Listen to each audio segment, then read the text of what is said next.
was mentioning that the various sessions we've had in the last two webinars have been recorded on YouTube, and and those who are interested, especially journalists, journalism students, research scholars, and others, could log on to YouTube, type PII, RIND, RIND, and gain access to these videos. There's a wealth of information out there, and I'm happy to start today's program welcoming none other than Vice Admiral MP Muralidharan. He, of course, spoke yesterday, and I wasn't able to catch his full presentation, but I did hear Sandeep Punithan mention, Admiral, that you played a very important role in Bombay 12 years ago with your support with Marine Commandos that swung the scales in India's favor. So we are proud of officers in uniform like you. We salute you. And it's a great pleasure for me and for all of us that you're here chairing the first session here this morning. I'm also, of course, happy to see that the other speakers are here. Vice Admiral Kannan, Mr. Anil Devli is here, and of course, Captain L.K. Panda. Briefly, I shall introduce Vice Admiral Muralidharan before he takes over. He's a former member of the Armed Forces Tribunal and a former Director General of the Indian Coast Guard, an alumnus of the Defense Academy, the National Defense Academy in Kadakwasla. He was commissioned into the Indian Navy on the 1st of January in 1975. A specialist in navigation and direction, he has commanded 3 warships, including the guided missile destroyer Ran Vijay, and has been fleet operations officer of the Western Fleet and principal director of naval operations at the integrated headquarters of the Ministry of Defense.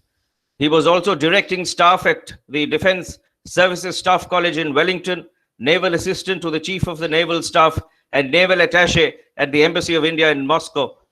On elevation to flag rank as Rear Admiral, he was the Flag Officer Sea Training in Kochi, the Chief of Flag Staff Western Naval Command in Bombay, and also held the operational appointment of the Flag Officer Commanding in Maharashtra and the Gujarat Naval Area.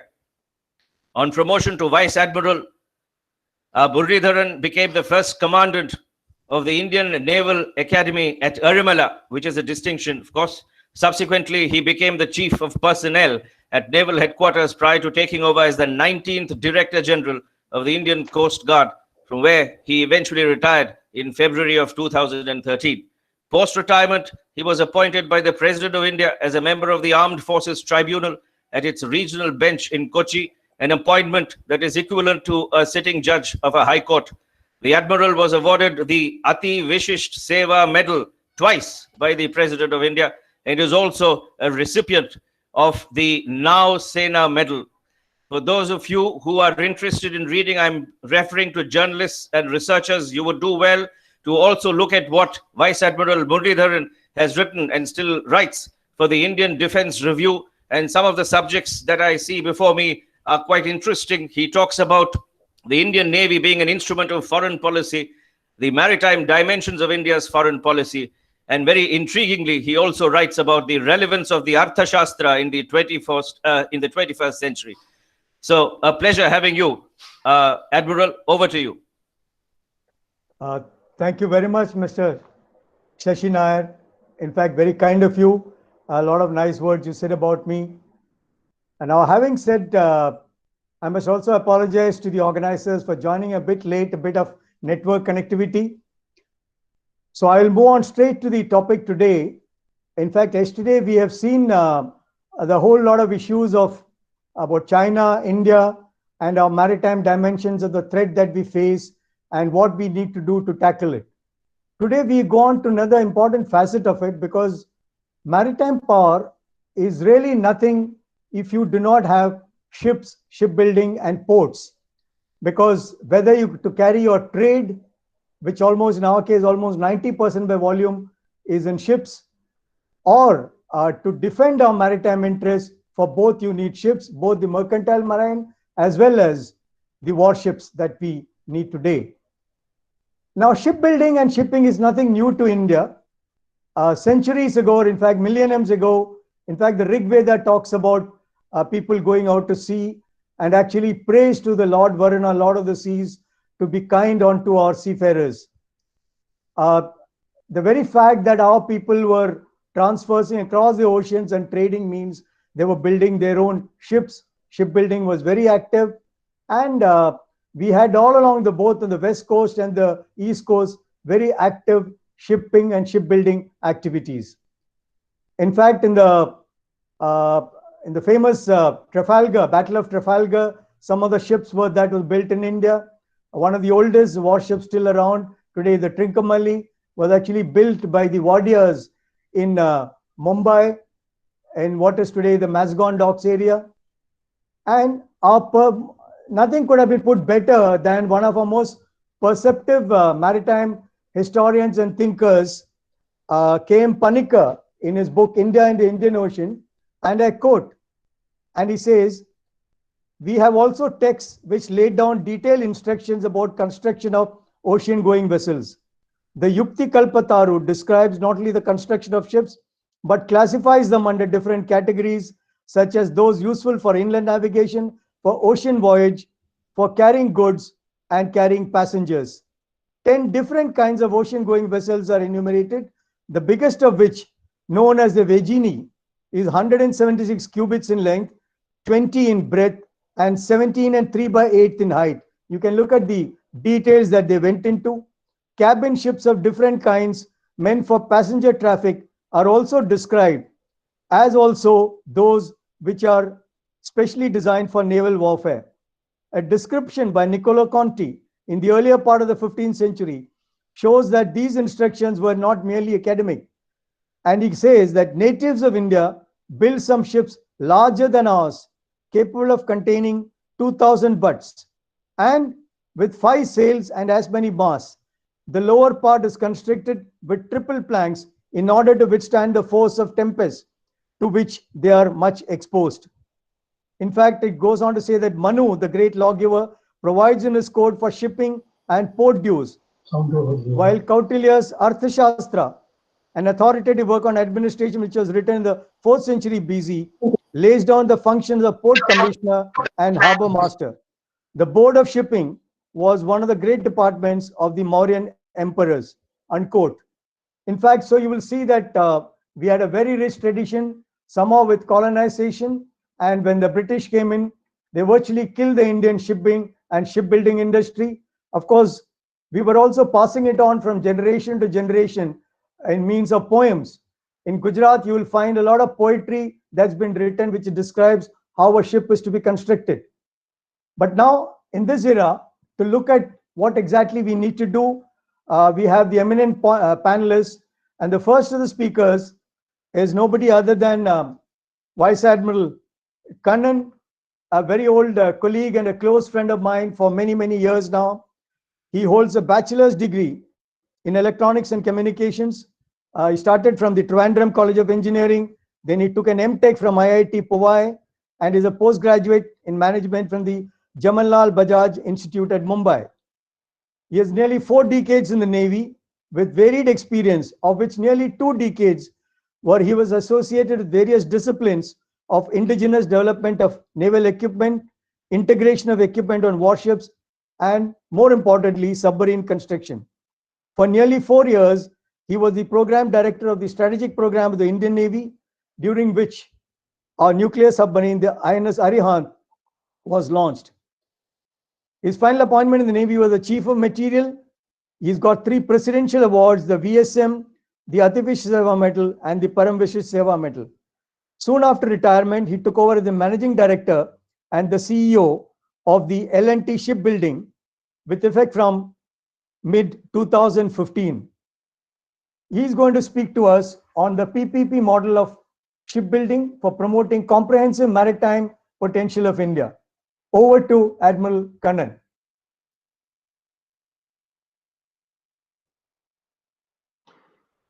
I will just upload my presentation. Meanwhile,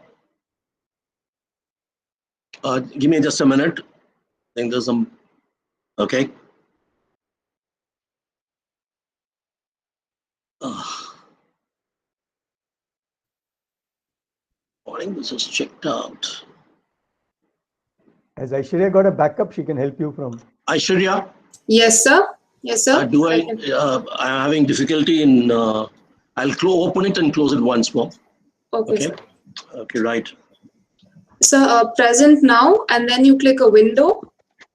Yeah, I'll just close my presentation and open it again.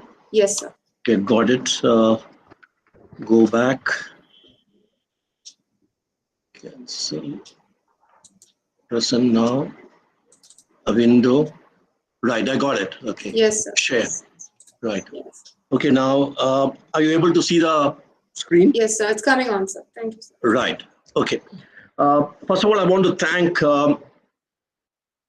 the Institute of Contemporary Studies, Bangalore, Chennai Center for China Studies, and the Press Institute of India for having given me this opportunity to speak on a revival of shipbuilding through PPP, a topic very close to my heart.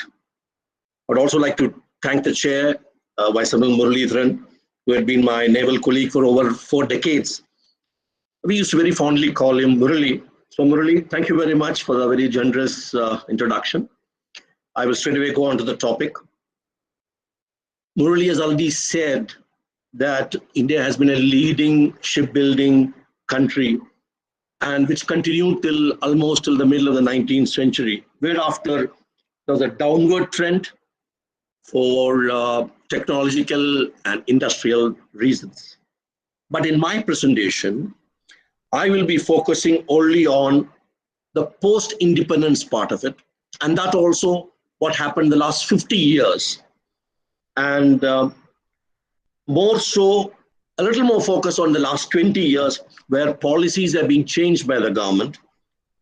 And I would like to script what can be done now onwards to boost this maritime capability so that our overall maritime capability is enhanced. I have a very short presentation of about 10 slides. And I'll start with the first slide. Scope of shipbuilding in India, I can put it into 2 buckets. One is the commercial ships and others the defense vessels. And the number of shipyards we have today, public sector are 7 in number, 5 are under MOD or MOS. MOS stands for Ministry of Shipping. Cochin shipyard is under MOS, rest all under MOD. 2 are with states, Gujarat, West Bengal. And private sector, there are about 10 shipyards at the moment. There were more earlier, I'll come to it a little later. But at the moment, there are about 10 shipyards which are functional. You will agree with me, ships are built on land and then put into water. So there's land-water interface which has to be available as a part of infrastructure, be it in the form of dry dock, ship lift, jetties, shipyards, etc. They're all very expensive, capital-intensive infrastructure, which the government has invested in a big way, and some private entities also have invested in the last couple of decades. Now, how has the shipbuilding progressed in the commercial ships? We'll take first. As far as commercial ships are concerned, in the last 20 years, India's contribution has been just about 1% of global production, average, I mean. There has been a peak, of course, in 2007 to 2012, which touched 3.5%. But there are other reasons for this peak. There was a very big demand in the oil sector. There was also a subsidy program which is being run by the government at that point of time, almost concurrently. So shipbuilding had picked up, and more importantly, few private sector shipyards had come into operation. So you had capacity enhancement at the time. There was a demand which was higher, and there was a subsidy going on. All 3 factors enabled us to achieve the peak. But when this happened, most of our PSUs were engaged in defense projects, which even today, they are mostly engaged in defense projects. And 2 of them, Cochin Shipyard and the Hindustan Shipyard, have infrastructure to build commercial ship of 1 lakh ton TWT or a little more in case of Cochin. But despite that capability, they have been largely focusing on defense production. Today, Ministry of Shipping has got an ongoing subsidy scheme, which is around 16% now. Earlier it was 20%. Year after year, it slowly comes down. Primary aim being to encourage shipbuilding. But despite this ship subsidy scheme, the government continues to nominate CSL for many of its requirements, be it in Laccadives, be it in Andaman Nicobar, or whether Shipping Corporation of India wants some additional vessels. So that has been going on. Why I'm saying this is, it has not been a level playing field between the private and the public from the Ministry of Shipping side. They have only one shipyard under them, that is Cochin. So they have been giving some contracts to them unilaterally. That doesn't matter, but the fact is there's a subsidy scheme which is available for everyone. But the subsidy scheme has not produced the results which they are looking for. Reason is threefold. The quantum which they are gaining, it looks fairly impressive. It was around 20%, now it's around 16%. But the import content of materials and machinery for shipbuilding is very high as far as India is concerned. So you have to import, you import at a higher cost. So it actually puts you in a disadvantage with competitors from global side. Design talented is limited in India. So you have to buy a design from abroad, which is going to be more expensive. You may have to test the design if it's a first time design, which means again testing is abroad, you'll spend more money. And lastly, there is huge competition from, it was Korea, China, now it has become China, Korea, Vietnam in that order. So you find that the Indian shipyards today, even though they have a subsidy scheme, they are not able to attract sufficient orders. I told you some time back, the public sector shipyards except CSL is not interested in commercial shipbuilding. So who is left is only CSL and private sector shipyards. And all the private sector shipyards which are functional today have infrastructure limitation. They can't build big ships. They can only build small ships. So you find the sector in which you're competing globally is got far too much of competitors, plus all the disadvantages you have by way of import, design, and competition. You find shipbuilding is getting stalled in India. Commercial shipbuilding today is stalled in India, and I don't see a great future for commercial shipbuilding unless some fundamental changes are introduced by the government. We'll touch upon it towards the end of the presentation. So as it stands, it is CSL plus few private access shipyards which can build very, very small vessels. And that's not good. We don't even touch 1% of global production of commercial ships. What the government can do, I think they should extend the incentives to owners and not to the shipbuilders.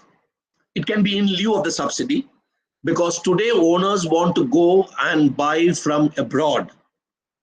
I read in the paper today that the Ministry of Shipping is coming up with a bill that you can have an Indian flagship as long as there is 51% of ownership by the cost of the vessel or by the price of the vessel.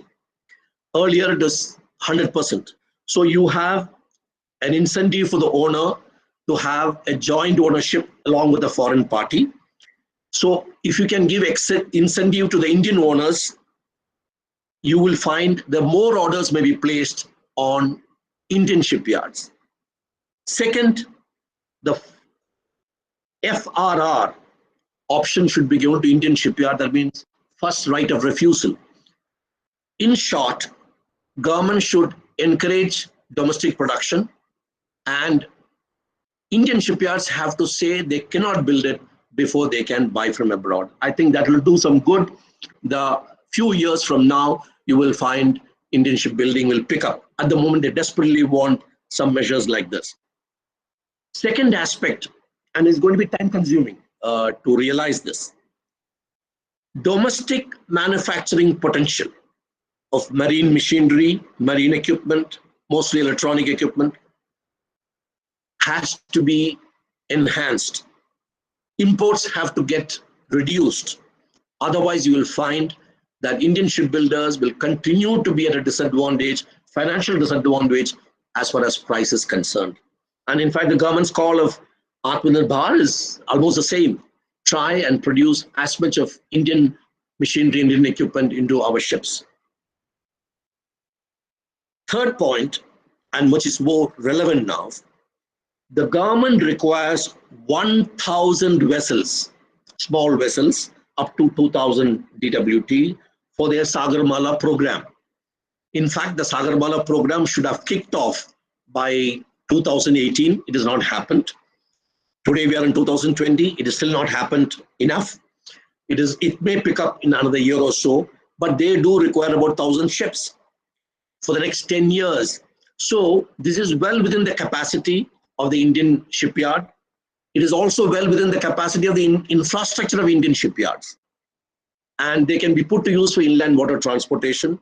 So the government needs to look at this opportunity to make sure the first 2 points which I said, incentive to owners as well as enhancing domestic manufacturing potential, if these two can be introduced along with the Sagarmala program, you will find the shipbuilding will pick up, and thereafter it will climb to a higher share of global production. The last point, which can be discussed, which can be debated, there is a study which has been done in China that they feel shipyards do better if they do both commercial and defense ships. The managerial talent, the managerial philosophy and style required in commercial ships is different from defense ships. Defense ships are a little more commitment is there from the owner. He is prepared to wait for some more time. He is little acceptable to some change in specification, which doesn't happen in commercial ships.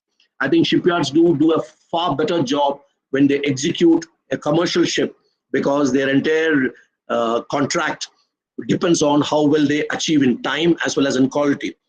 So Chinese experiment shows that it is better to have shipyards, not all shipyards, selected shipyards, do both commercial and defense, so that the work culture as well as the managerial style is improved and the shipyards become more efficient. We can debate on this if there's a requirement after the presentation.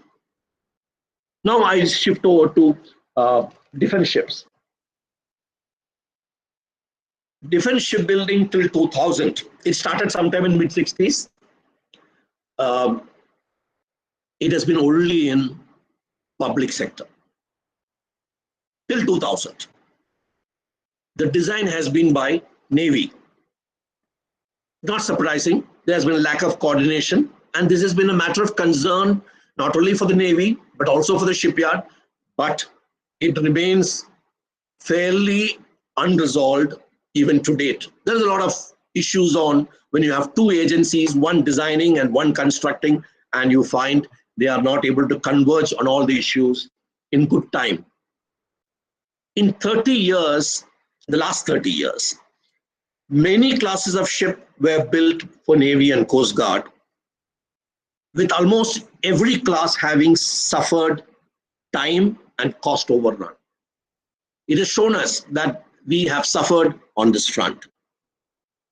So sometime in mid-90s, MOD initiated induction of private sector shipyards. They said you can come into this fray and perhaps there will be some change in shipbuilding efficiency. So sometime in mid-90s, government cleared private sector shipyards can come. Many shipyards came into production after that. I'll touch upon it in the next slide.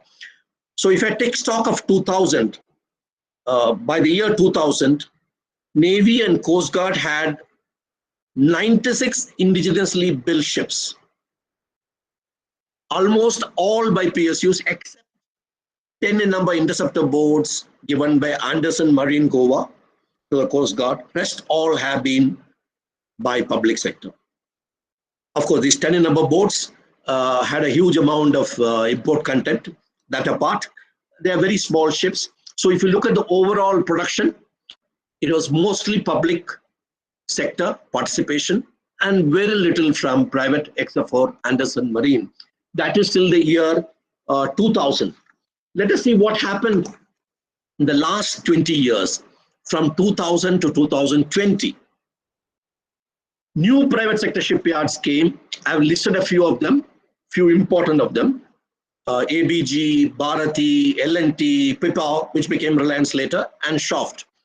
They all entered fray, and all of them got their first defense order by 2011. Because when Defense Ministry cleared induction of private sector shipyards by 1999, these shipyards started establishing themselves. Some had improved upon already existing infrastructure. Some other shipyards were created de novo, and you found that they had competed and they have been able to get some defense order by 2011. In the year 2000 to 2020, Navy had added 59 indigenously built ships and Coast Guard 163 vessels. Now you see a huge difference between the number of ships of Navy and the vessels of Coast Guard. There's a reason for it. Coast Guard vessels were very small vessels, while the Navy's ships were very big vessels.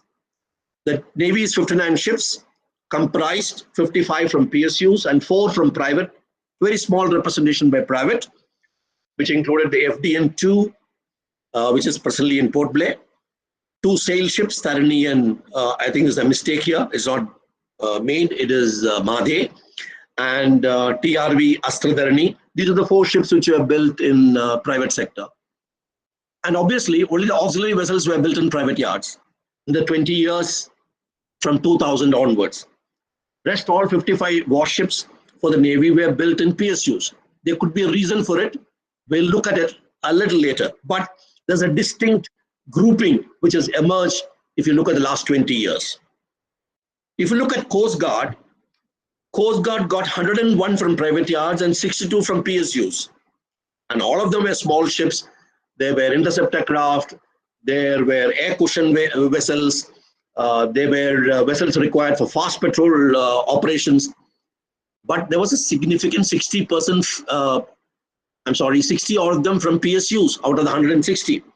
So there was a participation from public sector as well, more from the private sector.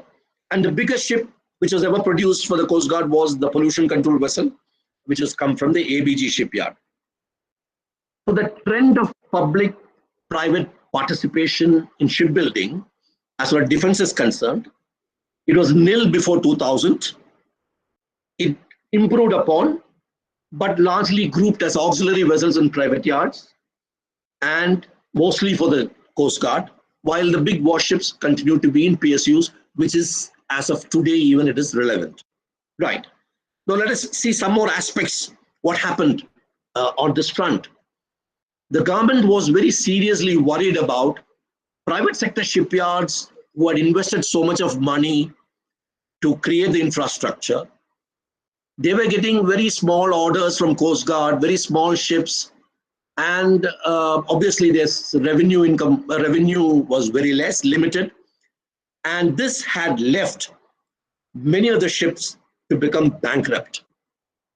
The income was far less than the break-even point for the infrastructure which they created.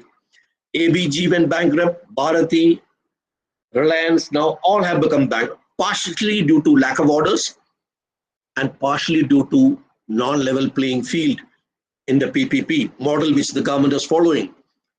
Lack of orders, I also meant lack of orders from abroad for commercial ships, because they're free to take both commercial and defense, but they got very little order from abroad also because there was a slump in global shipbuilding. So it combined with that lack of orders from abroad as well as non-level playing field for domestic orders. MOD was very serious with this downturn. So they brought in new policies in 2019. I think these policies have been very well introduced. They have brought in a huge change in the level playing field. Now it is based largely on technical and financial strength of the companies. But the unfortunate thing is there is no private sector shipyard now left. All have withered away except L&T and Shaft. Shaft is a shipyard in the west coast somewhere in Gujarat, and L&T is in Chennai. Except for these two and some few minor yards, rest all have fallen by the wayside. But the government brought in the PPP in 2020. Some came by end of 19, I would say 2020. But it promises to strengthen the PPP. But I think it's a bit too late. It's happened. I don't know what will happen to the shipyards which have already become bankrupt, how they will get revived. Let us see how this can happen.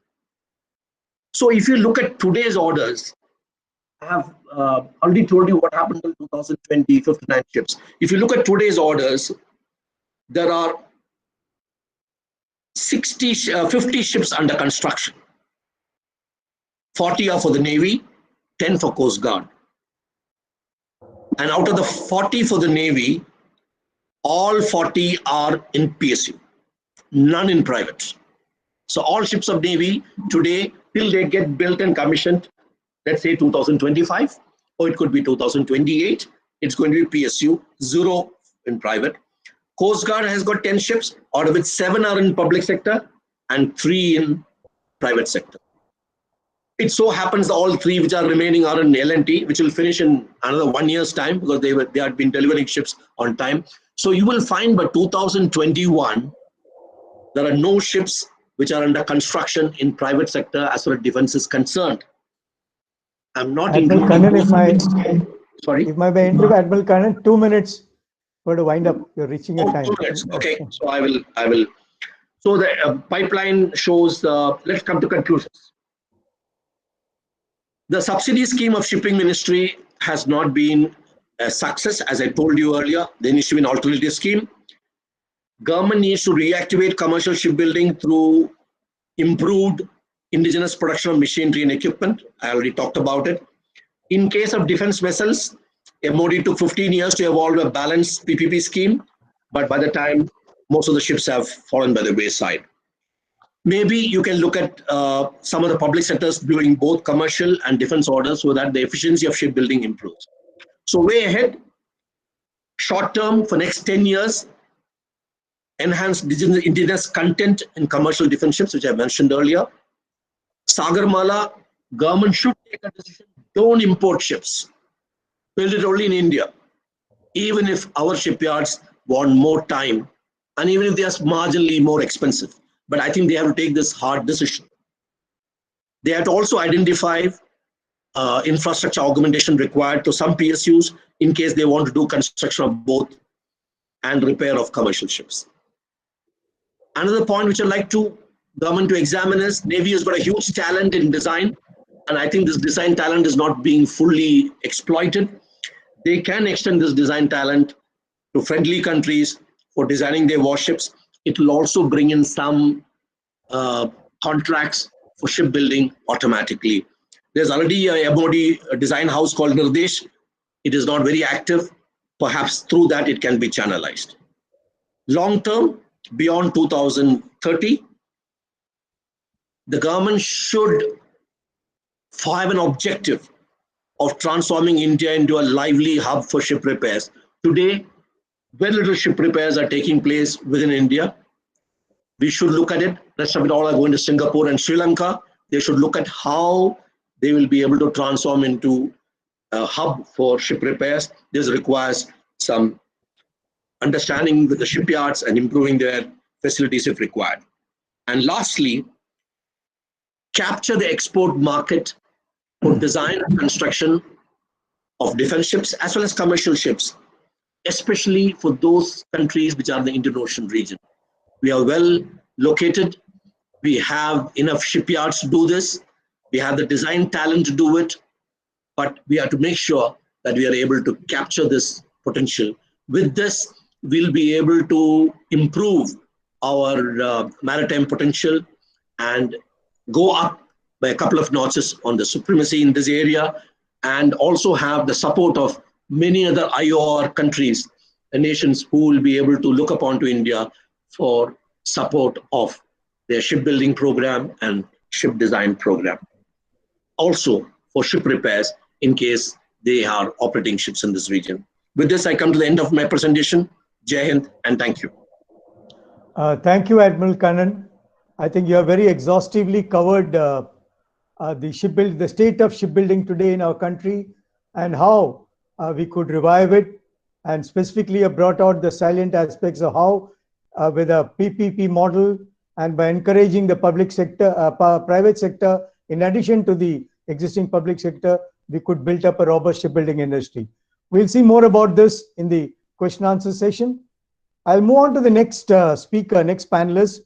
He's going to speak to us on the Indian maritime context, an unending narrative for seablind policymakers pre-COVID and post-COVID. To speak to us on this, we have with us Mr. Anil Devli, who is the CEO of the Indian National Shipowners Association. He's a lawyer by training, an active member of the Indian Maritime Fraternity. He's been involved in Indian shipping for over 2 decades now, and is currently the CEO of the INSA, or the Indian Naval Shipowners Association, which is involved in furthering the interest of the Indian flag. He has varied experience in the business of ship owning, ship operations, and his experience also in pursuing policies for growth of the Indian shipping industry. He engages and contributes towards other maritime related activities. He's a firm believer that the growth of India as a worldwide maritime power is of paramount importance, and India's relevance and standing in the world is invariably linked to the growth of the Indian flag shipping industry. Over to Mr. Anil Devli. Good morning to you. Good morning to everybody. Namaskar. Without wasting too much time, I will go on to my side of the presentation. First of all, thank you for this opportunity.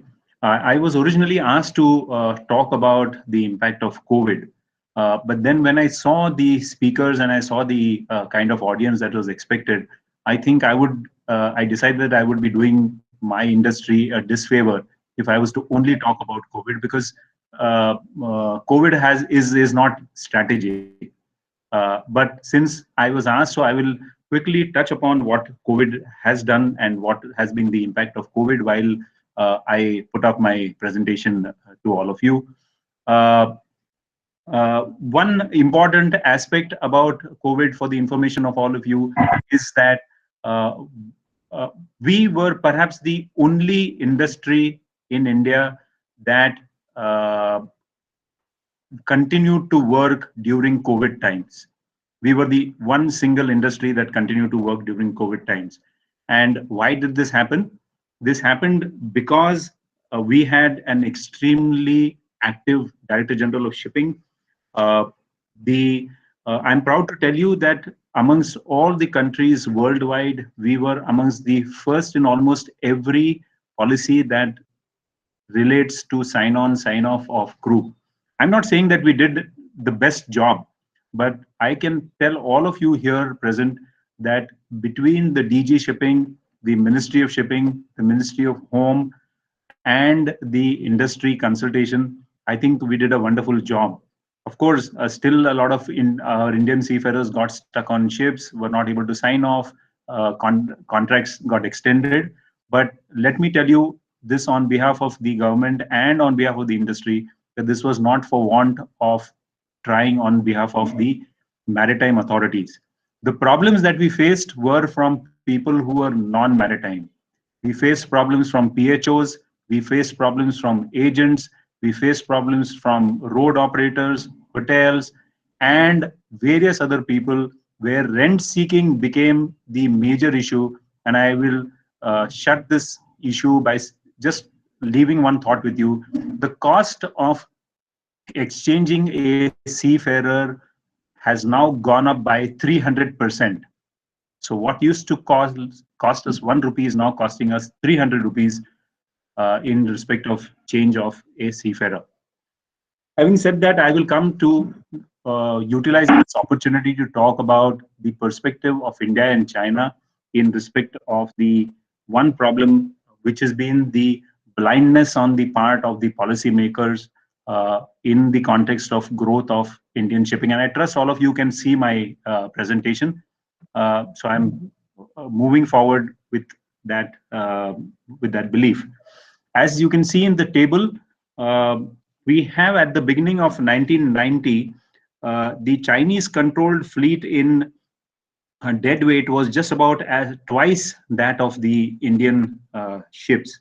And thereafter, in 1990, while the fleet was 2.3 times, in 2000, it became 3.2 times Indian fleet. By 2010, they were 9 times our fleet. And in 2020, the Chinese fleet is 17 times that of the Indian fleet. In terms of world ranking, in 1990, China was 8, we were 13.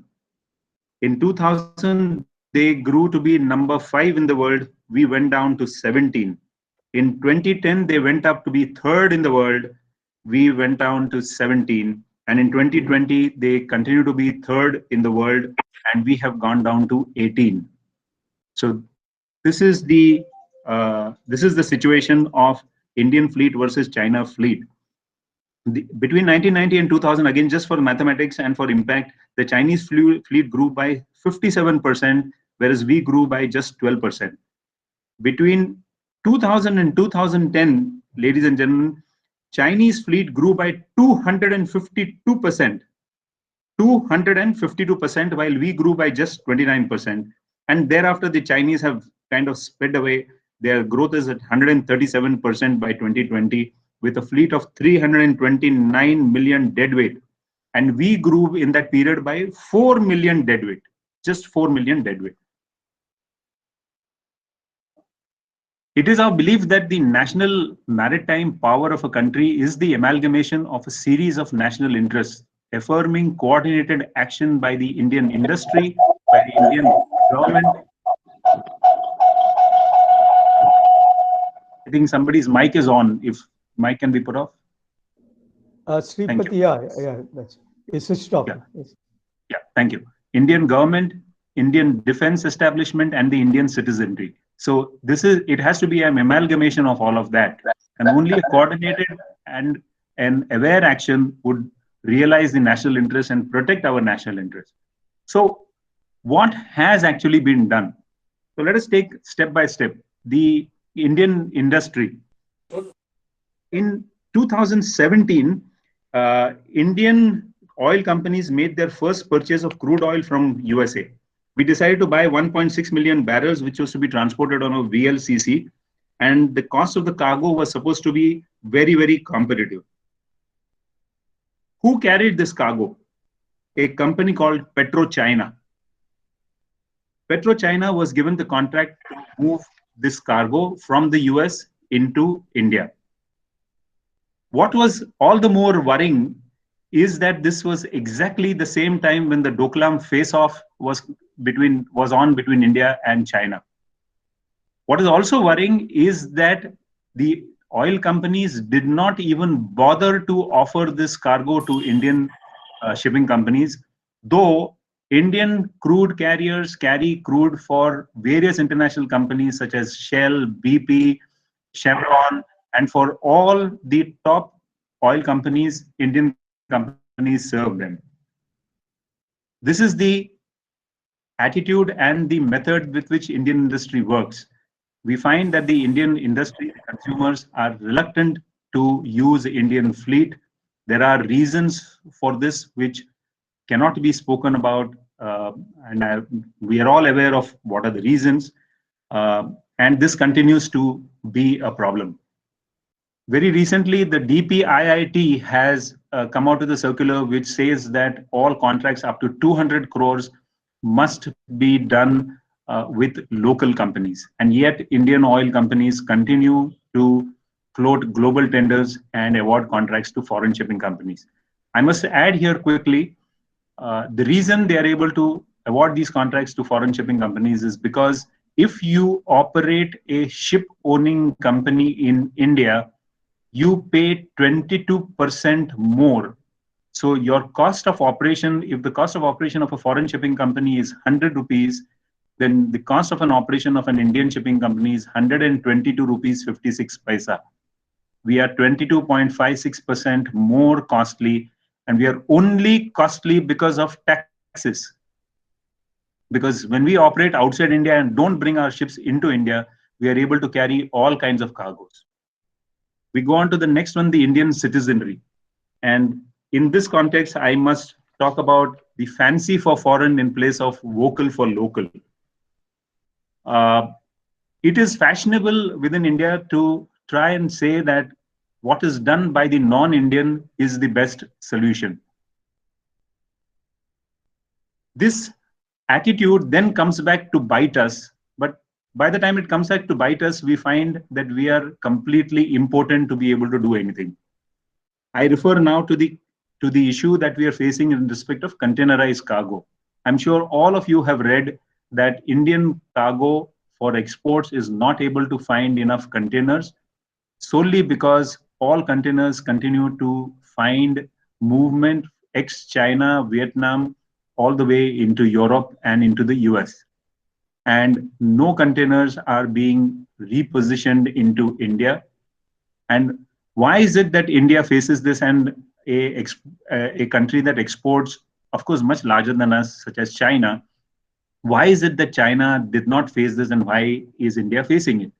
For the one simple reason that China realized the need for having its own container shipping company. Costco, which is one of the leading shipping companies, and it is understood that it is perhaps the second largest container shipping company in the world today, soon after Maersk, is a Chinese company. What do we have in India? Zero. In fact, we had 4 Indian fledgling shipping companies which were operating container vessels. And at that time, a smart person within the government decided to say that the same cargo that an Indian shipping company can carry should be carried by a foreigner so that he doesn't have to pay tax.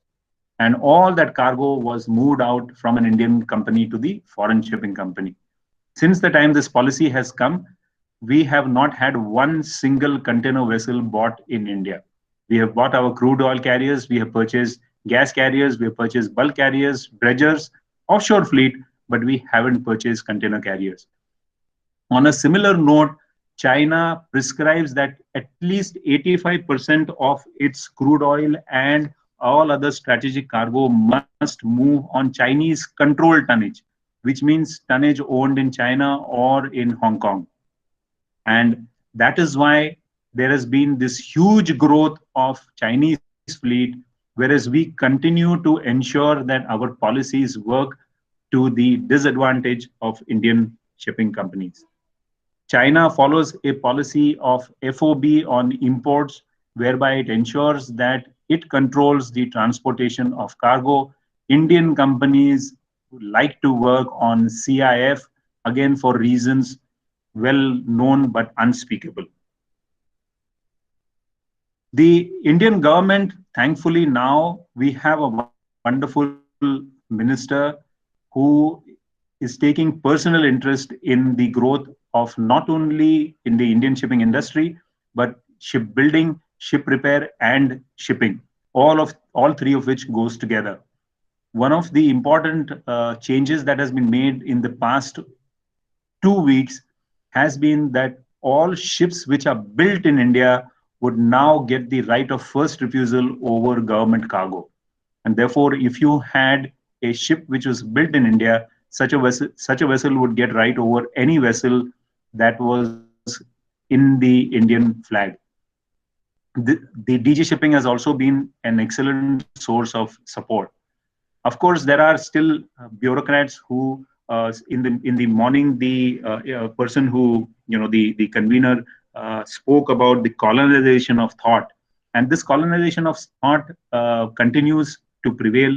We still have bureaucrats who feel that it is all right to have a taxi and not have an owned car. Coming to the Indian defense establishment, the Indian Navy and the Coast Guard has always been very supportive of the Indian merchant fleet.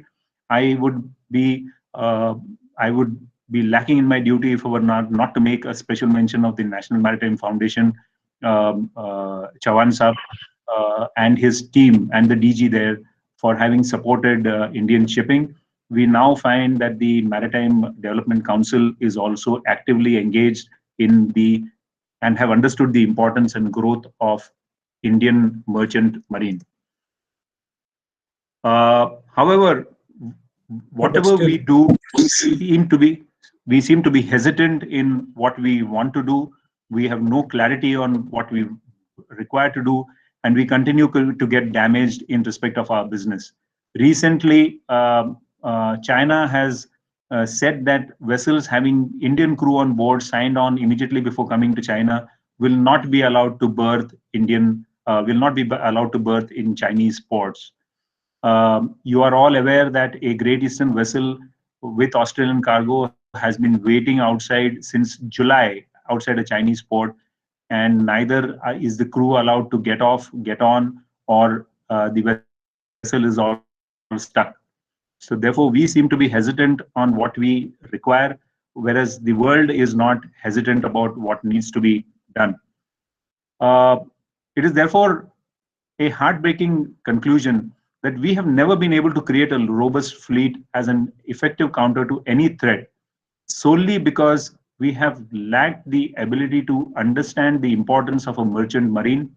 We have we have failed in understanding the importance of ensuring a national fleet, and have we have been proud of supporting foreign built ships, as Admiral Kannan said some time ago, foreign built ships, foreign flagged ships. Everything that is foreign seems to be the flavor of the day. And thank God for this government now, and thank God for vocal for local. But it's going to require a lot more than a slogan to ensure that the mindset is changed and people start looking as Indian assets, Indian ship repair yards, Indian shipbuilding yards, and Indian shipping as a necessary and important arm of the growth of the economic strength of India. And I would humbly request all of you to put in your voice and your word wherever you can for the growth of these three entities. And I speak on behalf of Indian shipbuilding, on behalf of Indian ship repair, and most importantly, on behalf of Indian ship owning. What is the use of having 10,000 ships or 1,000 ships, even small, if there is going to be no shipping industry at all? Whom are we going to build for? It's exceedingly important to stop deflecting responsibility. And there is a need to support the national industry. As I said some time ago, we were extremely gladdened to see that various think tanks are now supporting the need for a national shipping industry. We are very happy that we were invited by your organization to come and speak here, which we take it as an awareness of the need to understand the importance of a merchant fleet. I'm also happy to say that your own colleagues who are in the Indian Navy now currently have been in close touch with the Indian shipping and are working closely with us as well as the Ministry of Shipping to ensure that there is growth of the merchant marine. Without the merchant marine, we are all going to be stuck. And I thank you for your time, and I'm happy to answer any questions that you may have on the subject.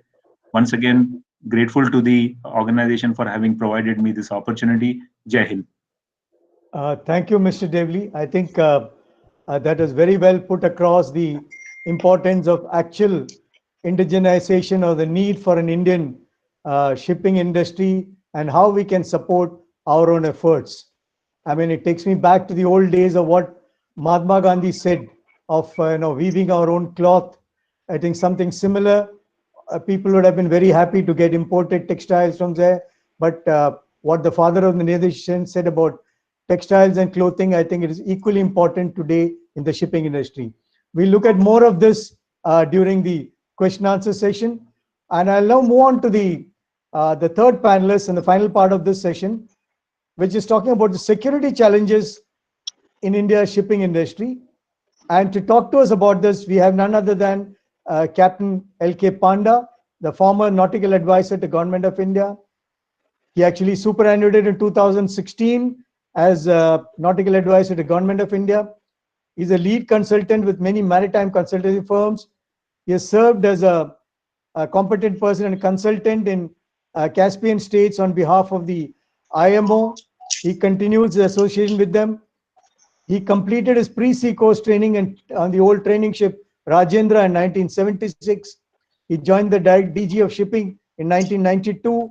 He served as the Principal Officer, Registrar of Ships at Kolkata, Kochi, and Mumbai. He has led national delegation to IMO, ILO, and was a member of the Maritime Security Group in formulation of the International Ship and Port Facility Security Code, which is known as the ISPS code in short, which brought a different paradigm of thinking into the thought process of the maritime security. Over to Captain Panda.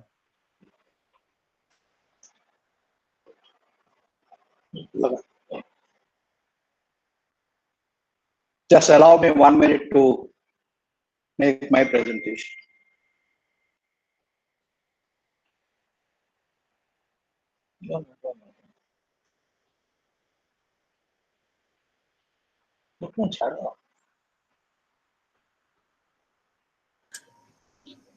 Captain, do you require any help from my end? No, I'm making it. All right. Thank you.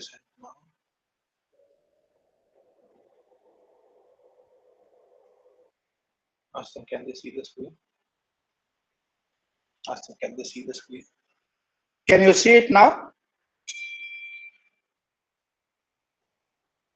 It's coming up. Yes, sir. Yeah, Can you see it's my? on. Yeah, we can see it Okay, now. okay. Yes, sir. Yes, sir. Yeah, thank you. Thank you and good morning to all.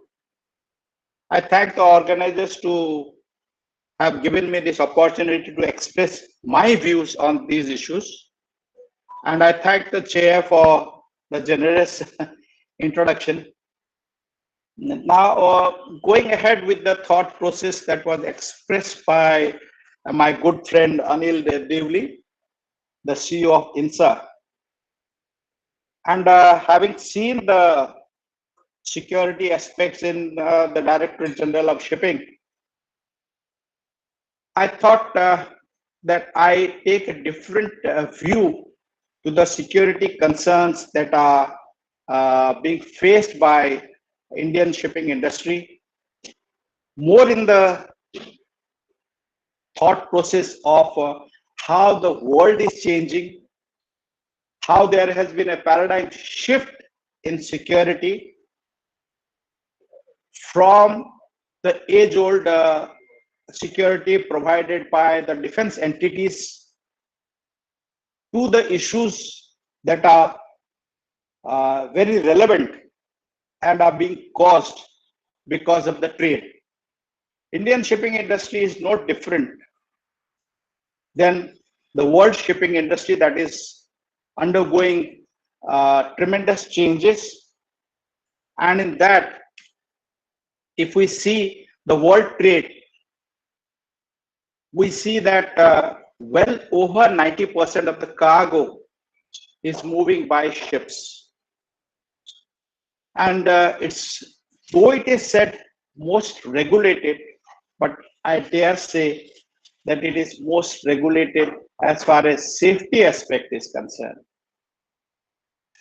But we will observe that there are lacunas, there are issues, and very important issues which are to be dealt by the world community.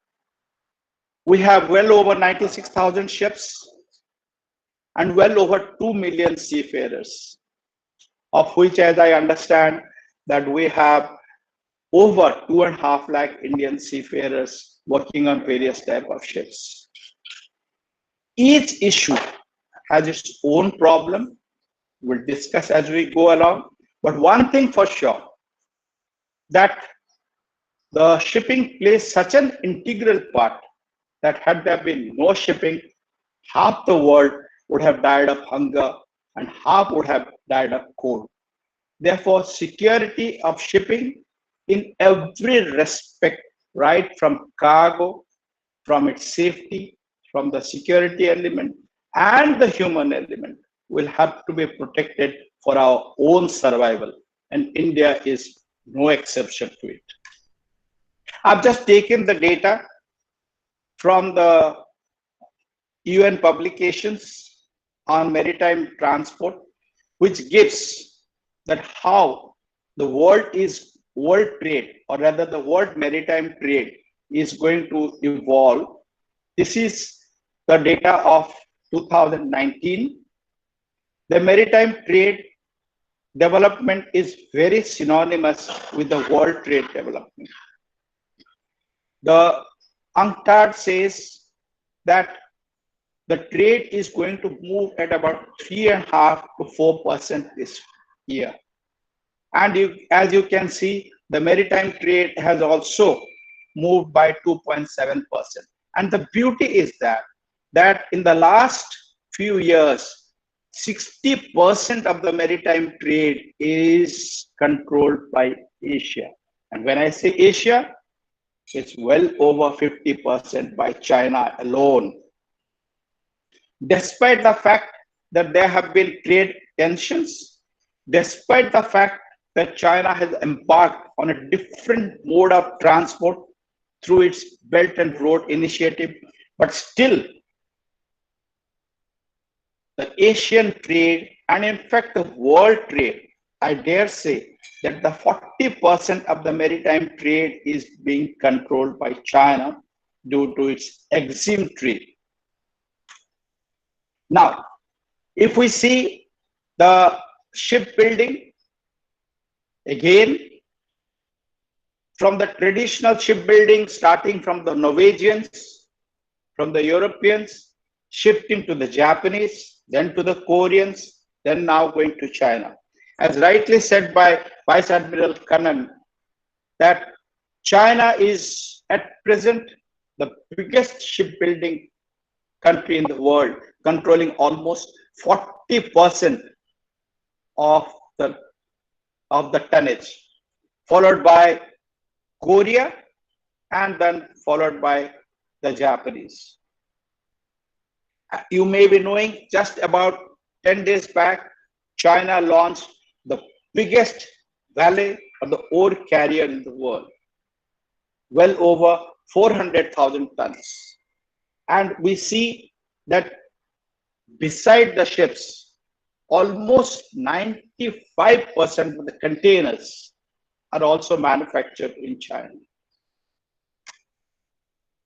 Now, coming to having seen how the trade has developed, or where the trade is moving. Now, what are the challenges to shipping? And if you can secure those challenges, the shipping in general will be well protected. The challenges that are coming to shipping are commercial and trade related. These have no common platform as such. Various platforms have made different standard processes, and BIMCO being one. But I dare say that there is yet a standard platform on commercial documents as such. There is lack of legal clarity, though we have UNCLOS, which has been accepted by many countries, but the United States is yet to accept the same. Territorial disputes continues in the sense that every country, though, should accept the general principle of the coastal limit, but we have seen very recently the root cause of problem in the South China Sea and the reason there. There has been over exploitation because the EEZ announced by the different countries, some may not be meeting the norms of the UNCLOS. Now the challenges are also divided into non-state actors. Non-state actors means the incidences happening off the Horn of Africa, on the west coast of Africa, and the activities due to what happened off Mediterranean in Aquila Laro, of Limburg, and other ships which are being attacked by the terrorists. There has been inadequate operation which I have experienced myself while working at Directorate General of Shipping as a nautical advisor. It's very difficult to pursue a case and take it to its logical end when there is an incident on board the merchant ships leading to casualties. Now, going to the detail of these, again, the spectrum of challenges are the legislation, not only internationally, but in our own country as well. We have a Merchant Shipping Act, which I am afraid is not meeting the requirement of the present day. It was a consolidated act from 1958 and requires changes. This change process has been going on for the last 4 years and is yet to see the light of the day, or the new act we are yet to have, which is conducive to the present environment. There has been monitoring and control through the flag state and the port states so that ships can safely operate. I have the pleasure in saying that during my service in Directorate General of Shipping, we were the first country to enact the port entry rules. We were one of the first countries to enact the port entry rules in 2012, whereby we ensured that the ships which are operating in our coastal waters or trying to enter our ports are safe, secure, and have an element of accountability, which I'll discuss a little later. Because in the recent past, many new registries have come up, and it is very unfortunate that the pride of ship owning by a country, by an owner, has given way to third-party ship managements. Today, it's impossible to trace the owner of a ship. The open registries, which were known as flag conveniences before, allow such freedom by which you need not register the owner's name as such. We saw the great difficulty in the case of Prestige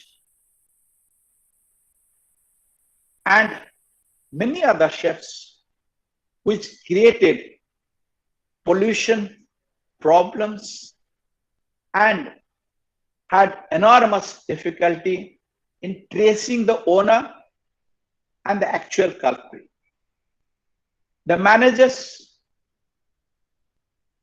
Mr. Vanderpeer of Holland, about 35 years back, started the third-party management. Today, a ship is being owned by someone, registered by someone, managed by 3 entities. One entity manages the manning, that means they look after the crew, their employment, their service condition, etc. Another manager is for the operation, the cargo operation, and another manager we have for technical management. And then the same ship is registered by a classification society, which may not be well known. Though the IMO made sincere efforts to have classification societies meet certain requirements through the RO code, but as I understand, as on today, there are well over 50 classification societies. It's different that nearly 90% of the ships are registered by the International Association of Classification Societies, commonly known as IACS. But it is the 10% which create the maximum problems. Now, going down to the next one, the responsibility of the trade entities. Shipping trade, I say with lot of reservation, has not been all that clean as such. We have observed the cargo being declared in a different, by a different name. Who can forget the incident of one ship catching fire off Bombay Harbor? I was the inquiry officer there. It was a misdeclared cargo, shipped by a country, transshipped by another country, and it was nearly impossible to trace the culprit or the irresponsible entity. Many container ships have sunk due to overloading. I had the pleasure of introducing the verified gross mass initiative in India, by which every container being loaded on the ship has to be weighed and certified before it enters the port. But the VGM initiative, or commonly called as verified gross mass initiative, is not being adhered to. We're not very sure of the cargo inside, the quantity inside, and in fact, the certification of the container as such. There have been many instances of various type of cargoes, legal and illegal, coming to Bombay port, contrary to the manifesto, contrary to the expectation of the receiver. Sorry to interrupt, Captain. There has 5 been- minutes. 5 minutes, last 5 minutes. Okay. Captain. I'll try to rush up. Now, these are the challenges that are being posed by the non-state actors.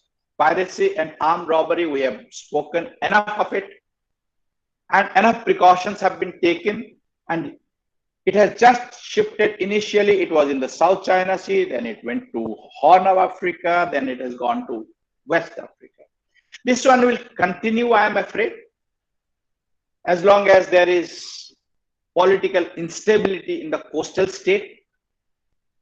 Ships, unfortunately, are being used for terrorist acts.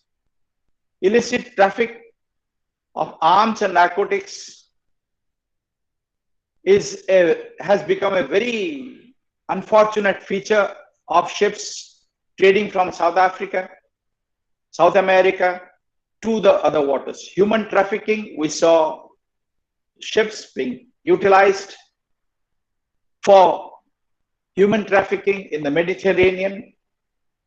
However, these issues have not affected Indian shipping much, but these are very prevalent. The last is the cyber security. This has become a big menace now. And with the ships, with the world body considering autonomous vessels, this is going to be a major issue in future. This is just data that has come from piracy and armed robbery taken from the IMB. Though it is coming down in the West Africa, but it has increased substantially. Though it has come down in East Africa, it has increased substantially on the West Africa. Thanks to the efforts of Navy and Coast Guard, this region has become free, and I had the fortune of representing at IMO to bring down to give our case and in turn reduce the high HRA at the BIMCO and for our Indian ships. These are few photographs of piracy as it is happening now. Now, I'm just putting up the maritime profile of India so that we can compare with the maritime profile of other countries. This is the unfortunate part, and this is again, this data is taken from UNCTAD, though it may be different than the data that is given by the DG Shipping. This is one important element. When we have 3.49% of the world's GDP, we have a fleet size of barely 1%. When we compare that, these are the percentage and the number of ships, and you can see the sad aspect as far as Indian shipping is concerned. The data are slightly different because different reports are giving different figures. So I've just collated from the UN publications. Even the registration in open registries have increased, and the beauty is that Vietnam has taken the crew and have already started registering foreign ownership, whereas in India we are yet to start. This is the share of different type of vessels and its impact on the trade. As you can see, the container ships percentile is increasing, and as said by Mr. Devli, the previous speaker, we have hardly any presence in this sector. It's a matter of concern. Number of container ships and gas carriers are growing, and again I dare say India is yet to get up from its slumber to meet the challenges of the trade. China has maximum number and has the largest capacity of container ships as well as building containers. These are the control on container ships. Maersk has 18%, and I'm afraid India has hardly any presence. Gentlemen, I'm rushing through because I have to stick to the timetable, and I've been already told that I have hardly the time. Actually, you can wind up in 1 minute. We already overshot the time. Another minute or so. Oh, I see. Yeah. Okay. So I'm just presenting, these are the corrective measures. We have no other choice. We have to build up our maritime constituency and own tonnage. And I fully agree with the issues raised by Mr. Devli, the CEO of INSA. Our legislation, and we have to get over this, commonly known as the sea blindness. Promote modal shift, being a part of the ministry's group. we had already submitted a report to the government that it's high time we have a modal shift. In a country where we have 66% of the cargo is moving by road and almost 30% moving by rail, and barely 4 to 5% is moving by ship. Despite boasting all the time that we have 7,000 plus kilometers of coast. These are the other issues. This is another one, have national and international presence. May I say that we have hardly any presence in International Maritime Organization or International Labour Organization or even PIMCO. How can we expect our maritime constituency or our maritime matters to be heard world over?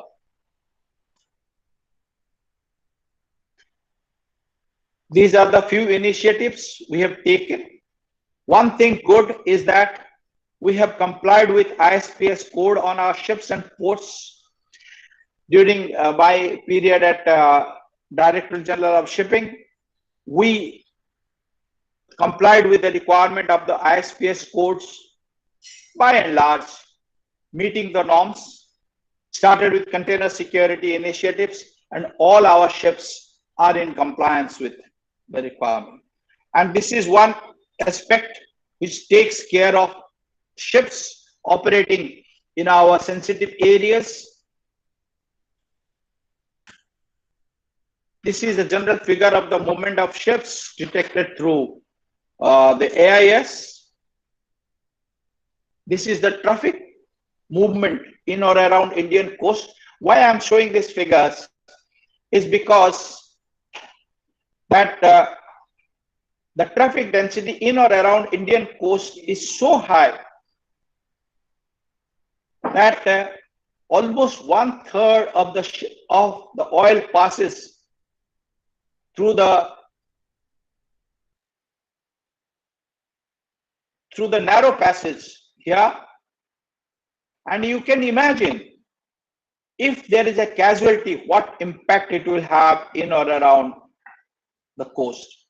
Yet we are yet to regulate the traffic here, either by the traffic separation scheme or create an eco-sensitive area in or around the Lakshadweep Island or even the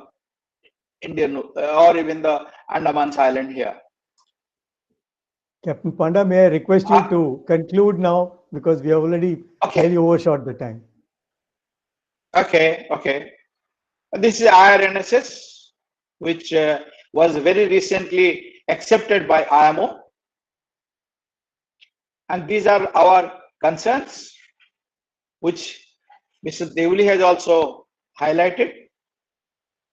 And I hope these issues are being addressed sooner than later. And I will answer the comments or the questions in the answer session due to the paucity of time. I'm closing the issue, and thank you for your time and attention. Thank you, Captain Panda. I think you extensively covered what are our security concerns and what we need to go about. We have taken up a little extra time, but I think we'll try and trim it at the question answer session.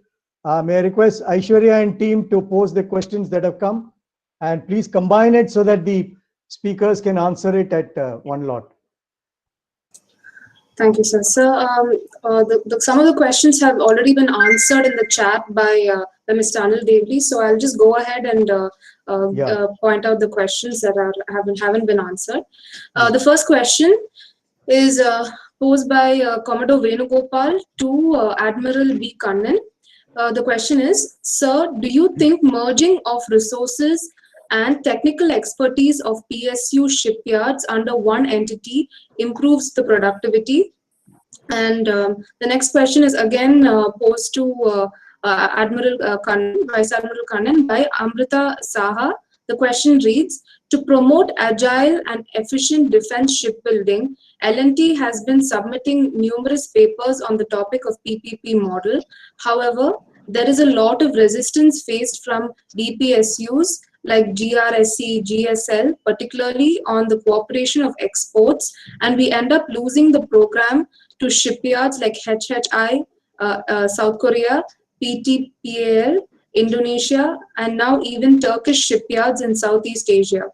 What should be GOI's initiative to get over this mistrust and promote genuine collaboration even under LOC?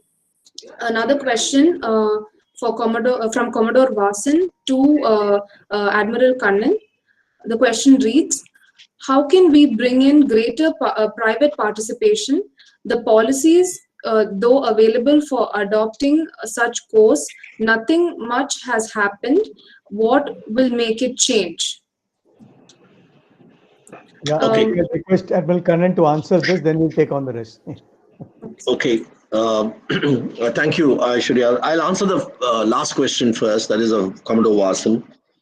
How do you get higher participation from private sector?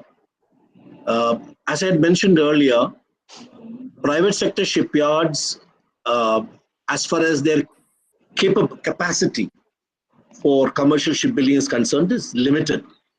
And there isn't any program in the country run by Ministry of Shipping for making sure that there is preference being given for Indian shipyards to get the global order, except for the subsidy. I've already told you in the presentation, you have to address the issues of what are the disadvantages like high import content and better design capability within the country so that our shipyards become competitive. That's number one. Number two, as far as defense shipbuilding is concerned, I think level playing field has been fairly well established as of 2020. On paper, the government has committed that they will not nominate any more orders for any shipyard unless it is something to do with the infrastructure. For example, if you want to build another aircraft carrier, you can only go to Cochin shipyard because they only have the dry dock for it.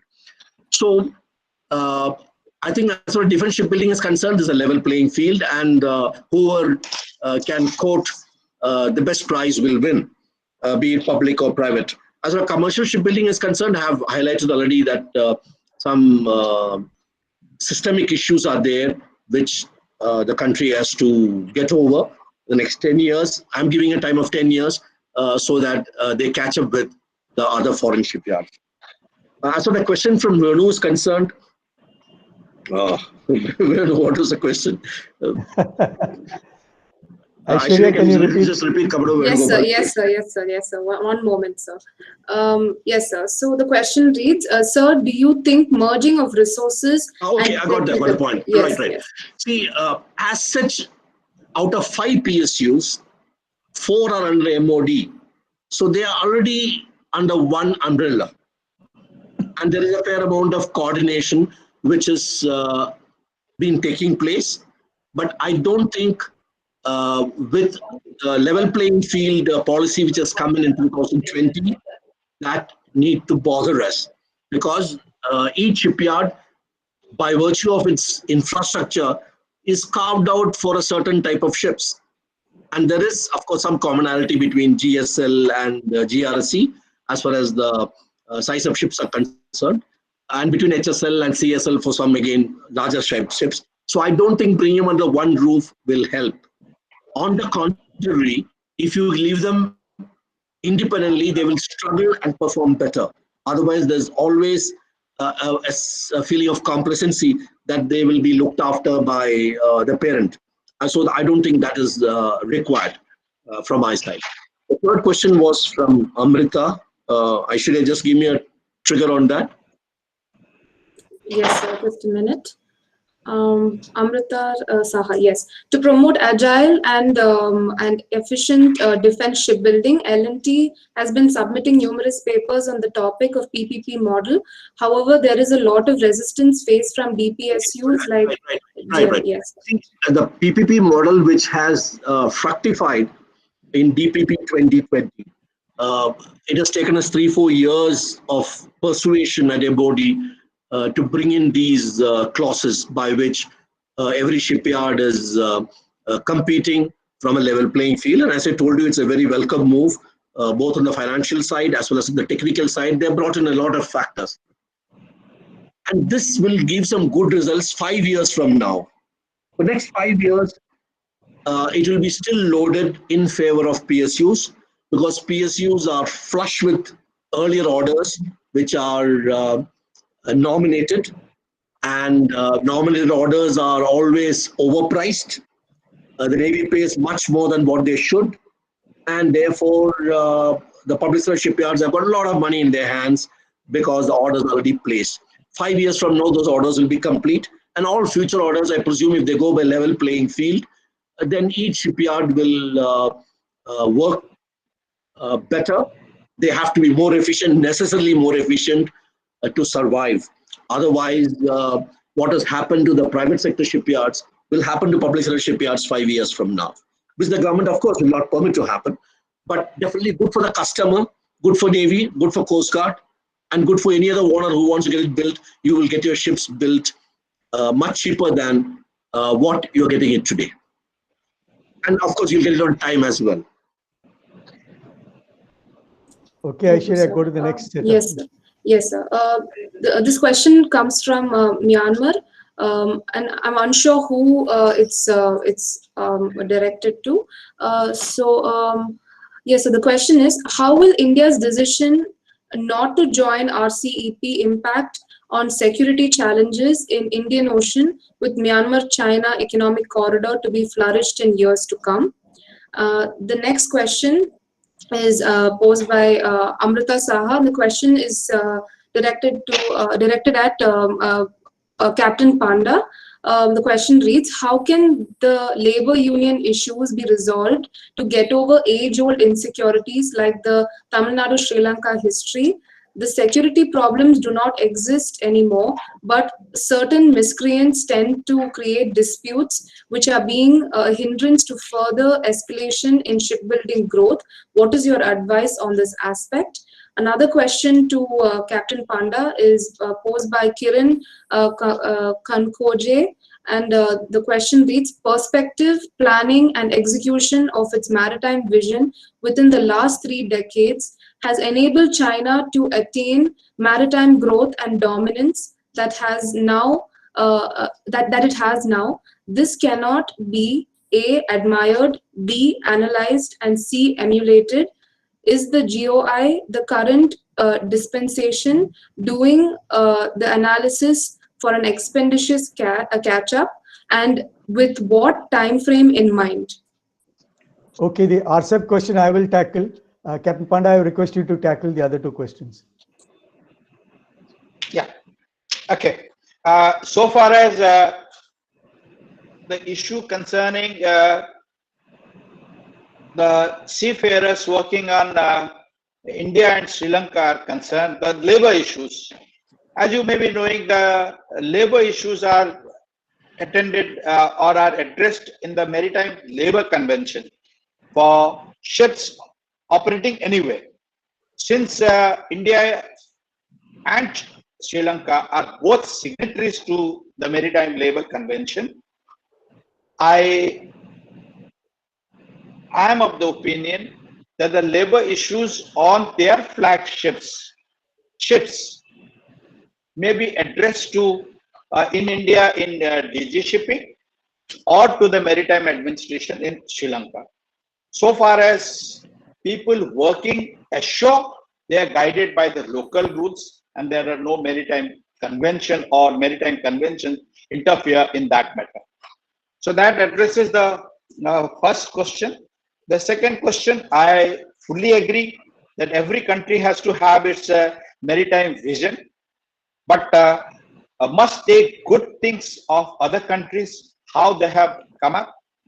In this context, the Ministry of Shipping has already prepared a maritime vision for 10 years, Maritime Vision 2030. I understand that has been prepared, taking various inputs and many issues which I addressed and Mr. Devli addressed. I think I'm not very sure whether they have already put up for comments from the citizen or from the interested entities, but I understand that it is open for views. You may look into the Ministry of Shipping's website on Maritime Vision 2030 and give your feedback. Thank you.